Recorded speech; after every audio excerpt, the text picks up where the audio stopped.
Quanto mais censura tem, menos liberdade de expressão, menos pode ser chamado de democracia. O Brasil está agora passando um momento muito tenebroso. Tem cada vez mais quantidade de exiliados, né? Na época das ditaduras militares, dos anos 70, 80, tinha exiliados de esquerda, agora tem exiliados de direita. Quando um país está tendo exiliados, claramente não está indo por um bom caminho, né? Então, assim, a mídia, inclusive de esquerda, cúpula de governança hoje, vários dos quais já foram exiliados eles mesmos, deveriam avaliar qual é a imagem para o país deles, né, do Brasil, quando tem um incremento de exiliados políticos que o sistema que eles estão impondo está gerando. Que impacto tem no Brasil quando os Estados Unidos impõem sanções num juiz, né, barra ativista político, que chama Alexandre de Moraes?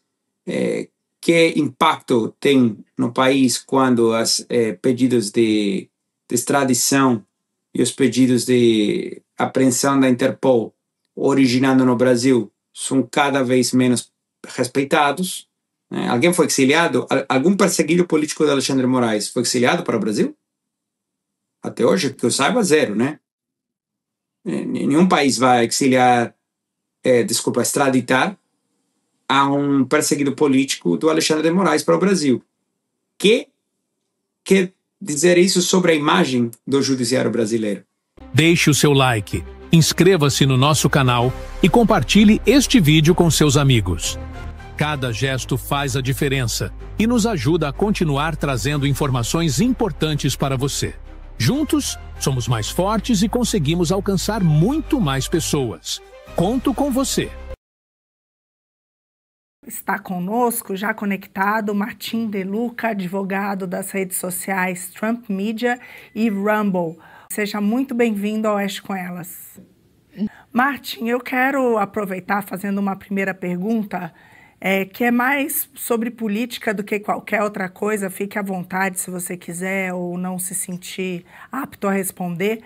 Mas aqui no Brasil, o presidente Lula, né, a base do presidente, também boa parte da mídia tradicional, tem ficado eufórico aí depois da ligação de Lula e Donald Trump.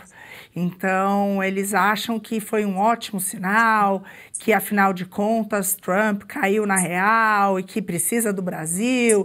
Então, eu queria ver aí qual a sua visão sobre isso, se realmente tem alguma esperança, porque é muito estranho, porque os pontos que levaram Trump a sancionar o nosso país, seja com as tarifas, seja com a Magnitsky, seja com retirando os vistos de diversas autoridades, sabemos que são dois: perseguição política e censura. E nesse sentido não houve nenhum recuo, muito pelo contrário. Bom, eu acho que vale a pena distinguir entre o que são palavras agradáveis e ações, né? Ter a uma contraparte, uma negociação eufórica e se aplaudindo a si mesmo, se fazendo que a mídia oficial te otorgue a medalha olímpica de ouro antes de começar a treinar para as Olimpíadas, realmente é algo bom para entrar numa negociação, né?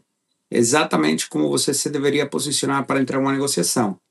Agora, é certo que as medidas que os Estados Unidos tomou foram tomadas para puxar um comportamento, uma mudança de comportamento, uma correção dos abusos no Brasil, né? Esses abusos não foram corrigidos e as medidas que os Estados Unidos tomou não mudaram. Ao dia de hoje não registra nenhum ponto politicamente nos Estados Unidos 50% de tarifas contra o Brasil, né? Não tem um custo político isso. Então, hoje, os Estados Unidos podem manter essas tarifas por tempo indefinido. se a negociação não for frutífera, né? Por outro lado, desde que o presidente Trump anunciou essas tarifas 9 de julho, a sociedade brasileira, e particularmente a mídia, né, institucional, e o governo brasileiro não param de falar das tarifas dos Estados Unidos, né? Concordamos que é o principal assunto de toda a conversa. Então, eles têm um desespero de ser aceitados, desespero que, por favor, o presidente Trump atenda o telefone, que dê um pouquinho de atenção para eles. Acho que tem posicionado as partes para ter uma negociação frutífera, que é o que esperamos que vai acontecer nas próximas semanas. Doutor, nos Estados Unidos, né, jornalistas criticam o governo Trump, né, livremente. No Brasil, aqui são censurados por decisões judiciais. Como você enxerga esse tratamento, né, entre as democracias? Quanto mais censura tem, menos liberdade de expressão, menos pode ser chamado de democracia. O Brasil está agora passando um momento muito tenebroso. Tem cada vez mais quantidade de exiliados, né? Na época das ditaduras militares, dos anos 70, 80, tinha exiliados de esquerda, agora tem exiliados de direita. Quando um país está tendo exiliados, claramente não está indo por um bom caminho, né? Então, assim, a mídia, inclusive de esquerda, cúpula de governança hoje, vários dos quais já foram exiliados eles mesmos, deveriam avaliar qual é a imagem para o país deles, né, do Brasil, quando tem um incremento de exiliados políticos que o sistema que eles estão impondo está gerando. Que impacto tem no Brasil quando os Estados Unidos impõem sanções num juiz, né, barra ativista político, que chama Alexandre de Moraes? Que impacto tem no país quando os pedidos de extradição e os pedidos de apreensão da Interpol originando no Brasil são cada vez menos respeitados? Alguém foi exiliado? Algum perseguido político de Alexandre de Moraes foi exiliado para o Brasil? Até hoje, que eu saiba, zero, né? Nenhum país vai exiliar, extraditar a um perseguido político do Alexandre de Moraes para o Brasil. Que dizer isso sobre a imagem do judiciário brasileiro? Então, assim, aos poucos eles estão, de certa forma, convertendo a democracia liberal que o Brasil tinha em algo mais controlado, né? E esse controle vem de um assessoramento chinês, como todos sabemos. A liberdade de expressão, a liberdade econômica e a liberdade política não é algo que beneficia a um aliado no qual a China está investindo muito dinheiro. Então, isso, eu acho que estamos num período potencialmente de decisão, né? Se isso vai continuar sendo uma democracia liberal ou se, para satisfazer os sócios chineses, vamos modificar para que seja uma quase democracia, mas menos liberal. Dr. Martin, muito obrigada pela entrevista. Meu nome é Paula Camacho. O caso da Odebrecht, ele chocou a todos nós brasileiros e o mundo. E houve diversos lugares do mundo que teve acordos, né, para multas e processos. E agora vimos que possivelmente pode ser reaberto tanto nos Estados Unidos quanto na França. O senhor fez um comentário desse no X, eu queria saber se o senhor tem mais informações sobre a possível reabertura desse caso tão emblemático. Nada que eu possa revelar por enquanto, mas foi muito interessante quando foi levantado no Departamento de Justiça dos Estados Unidos o fato que o titular, né, a capa do jornal, era que supostamente o Odebrecht ia pagar 2,6 bilhões de dólares de multa, que a Odebrecht solicitou e obteve avaliação, né, de várias autoridades ao redor do mundo para vender ativos tóxicos, ativos que eram frutos da corrupção, para poder ter a capacidade econômica de pagar as multas. Receberam esse apoio, venderam ativos tóxicos e nunca pagaram a multa, né? Isso chama muito a atenção e, pelo que eu entendo, é parte do que está sendo investigado pelas autoridades em Washington. Martin, ainda sobre esse assunto, o senhor hoje está representando a Prefeitura de Lima, no Peru, exatamente, contra, né, a Odebrecht. Você podia explicar um pouco mais dessa ação para a gente? Lógico. Temos, assim, qual que foi a modalidade de Odebrecht e do sócio de Odebrecht, Brookfield, né, que todos vocês conhecem no Brasil. Hoje se chama de canadense, mas eu entendo que Brookfield originalmente começa no Brasil.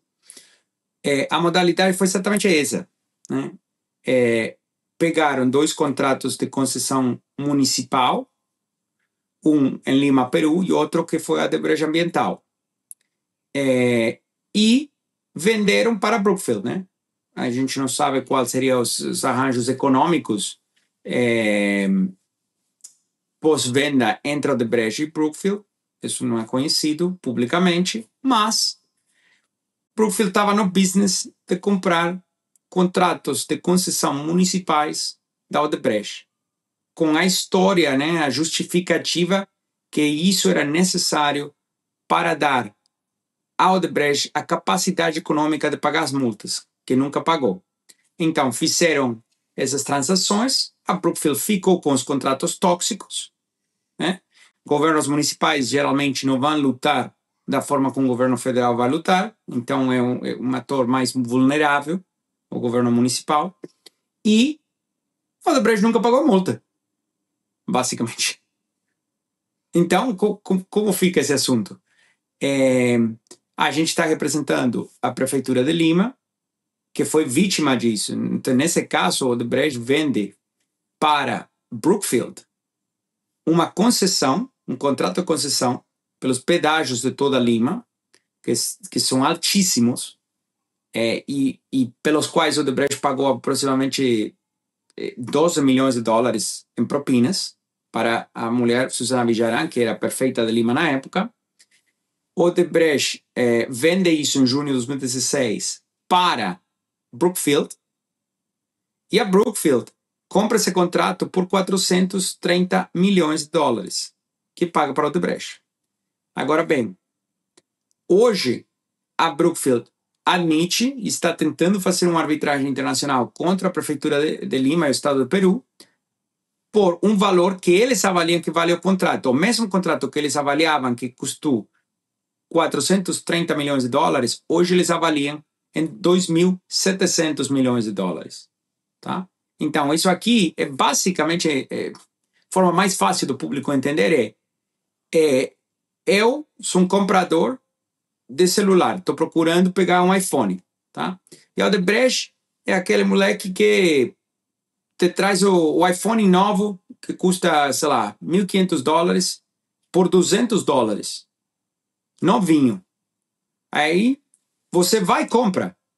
Mas você sabe que está fazendo algo errado, né? Porque um iPhone novo custa 1.500 dólares, não custa 200. Mas você vai e compra. Você é Brookfield, tá?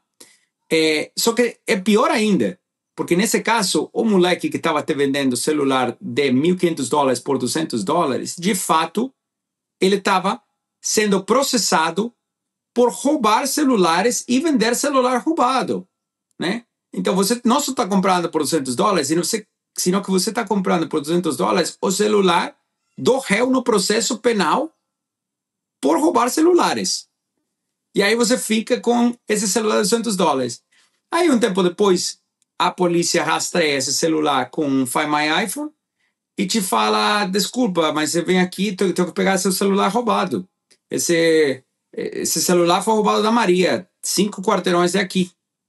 E aí você, sendo Brookfield, fica indignado que a polícia está tirando o celular de você, que você pagou $200, e você chama a sua companhia de seguro, né? Por exemplo, o seguro do Banco Itaú, e fala, meu Deus, a polícia está tirando meu celular, estou perdendo o celular, eu quero que seja reembolsado $1.500 pelo celular que eu paguei $200, que eu comprei do ladrão de celular. É isso que está acontecendo em Peru nesse instante, né? Então, Odebrecht pegou 430 milhões, foi embora, falando que ia pagar multa, que nunca pagou. A Brookfield ficou com um contrato de $2.700 milhões, pelos quais pagou 430 milhões. Por quê? Porque estava desvalorizado o contrato. Mas por que seria que estava desvalorizado o contrato? Será que porque você estava comprando esse celular de um ladrão que está processado por roubo de celular? Como justificava baixar o valor de 2.700 milhões a 430? Então, até hoje, a Brookfield continua operando esses pedágios que geram $200 milhões por ano de cash, né, em espécie, sobre um contrato corrupto.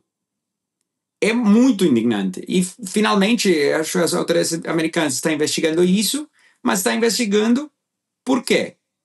Porque, de fato, o Odebrecht nunca nem sequer pagou as multas.